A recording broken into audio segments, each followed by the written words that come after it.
अस्सलाम वालेकुम व्यूवर्स, मुझे उम्मीद है कि आप सब लोग ठीक होंगे। मैं अपने आज की इस वीडियो ट्यूटोरियल में आपको एसक्यूएल केस एक्सप्रेशन या स्टेटमेंट के बारे में बताऊंगा।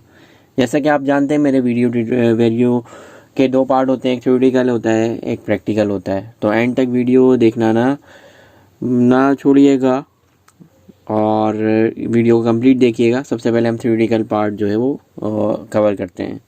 SQL server case statement equivalent to the if and statement in Excel. The case statement is used to implement the logic where you want to set, get, or manipulate the value of one or more columns depending upon the values in other columns. The SQL Server case statement consists of at least one pair of when and then statement. The when statement specifies the condition to be tested, and the then statement specifies the action if the when condition true returns true.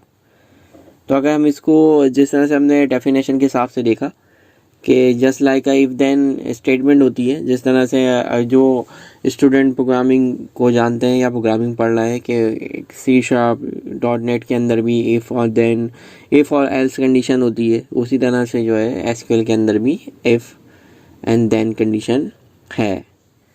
अच्छा, ये case statement क्या होता है कि हम इसमें क्या करते हैं कि वैन के अंदर जो है हम चेक करते हैं अगर ये कंडीशन है तो ये हो, या कॉलम की वैल्यू ये हो जाए, या अपडेट इस तरह से हो जाए, यानी इस तरह की conditions on the basis of condition हम उसकी वैल्यूज़ को सेट कर सकते हैं, मैनिपुलेट कर सकते हैं इस तरह की। यानी ये हमें केस स्टेटमेंट जो है हमें फैसिलिटी प्रोवाइड करता है।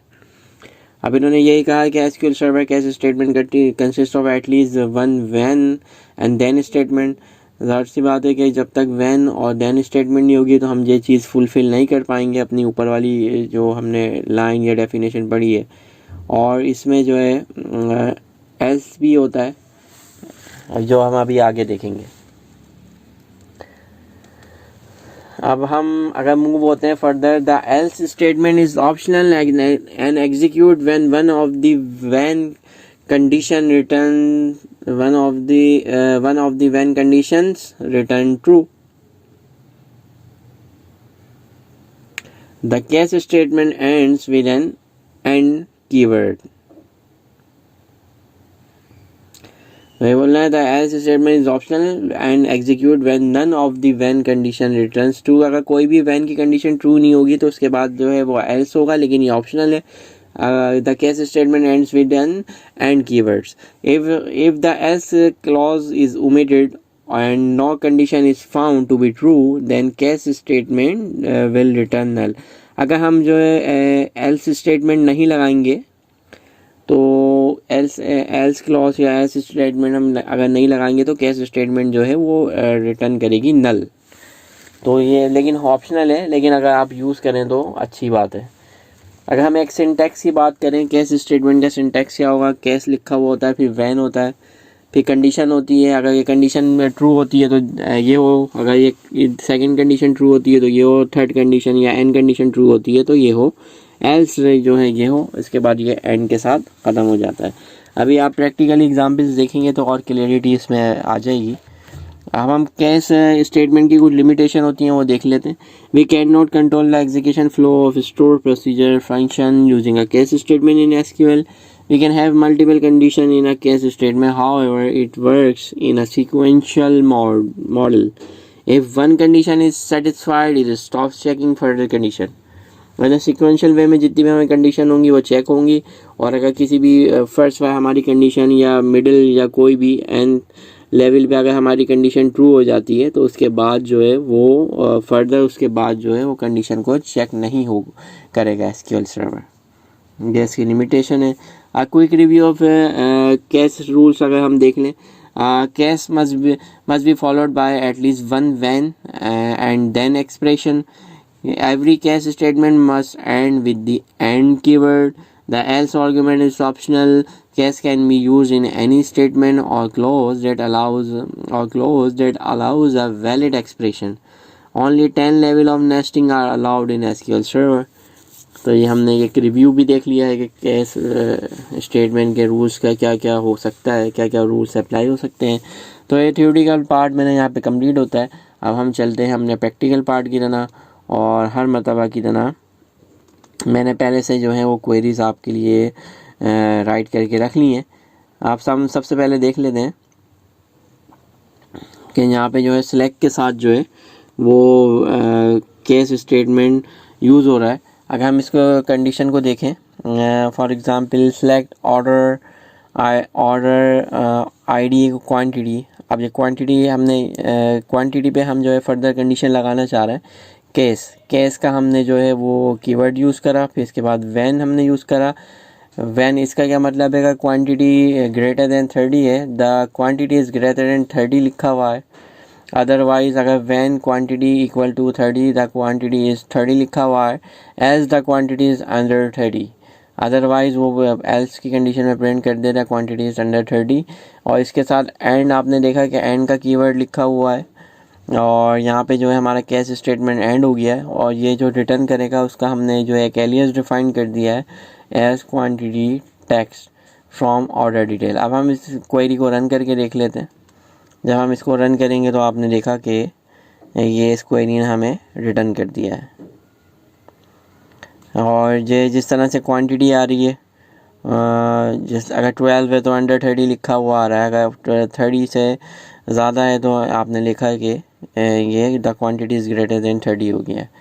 तो हमने देखा कि हम किस तरह से सिलेक्ट स्टेटमेंट के साथ जो है वो केस की कंडीशन को यूज़ कर सकते हैं।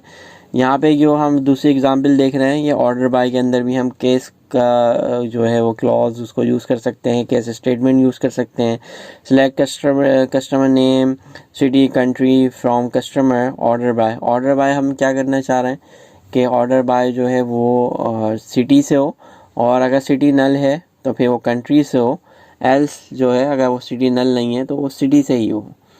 तो ये हमने कंडीशन लगा दी हो। इस क्वेरी को अगर हम रन करते हैं, और जब हमने रन करा तो आपने देखा कि सिटी जो है वो नल नहीं है, तो इसलिए असेंडिंग या ऑर्डर बाय जो है वो सिटी के नेम के हिसाब से हुए।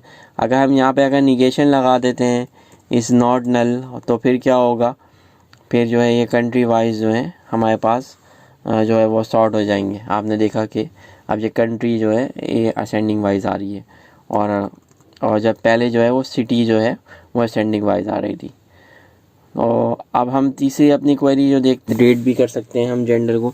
सेट जेंडर केस, हमने सेट जेंडर करा, केस करा, और हमने देखा कि अगर केस जेंडर इज़ नल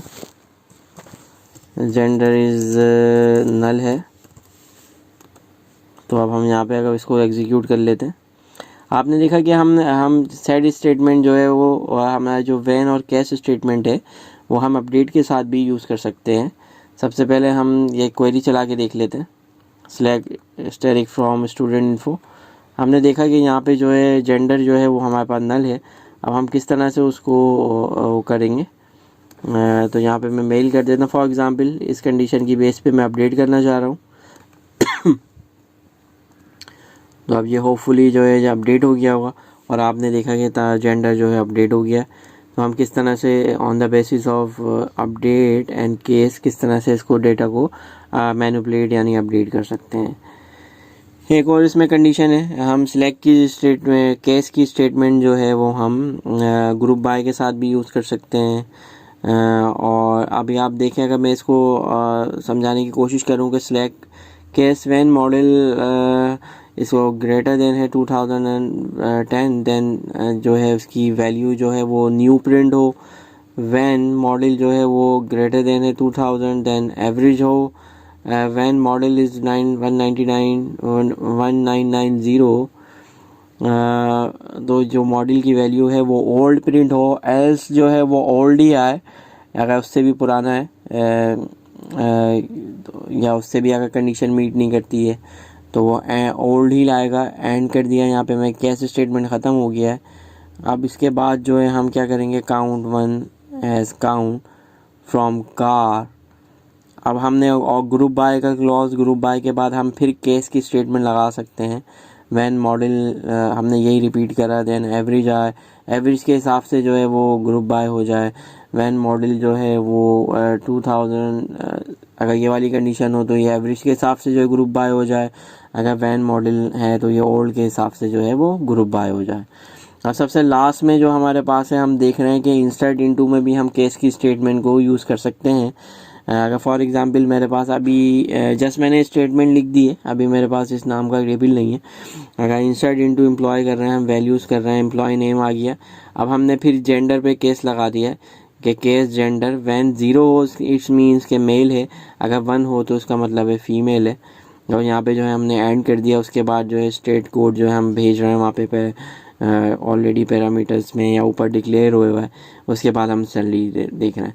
तो आपने देखा कि वैन और केस स्टेटमेंट कितनी यूज़फुल होती है on the basis of condition वे, जो हम इसको किस तरह से यूज़ कर सकते हैं।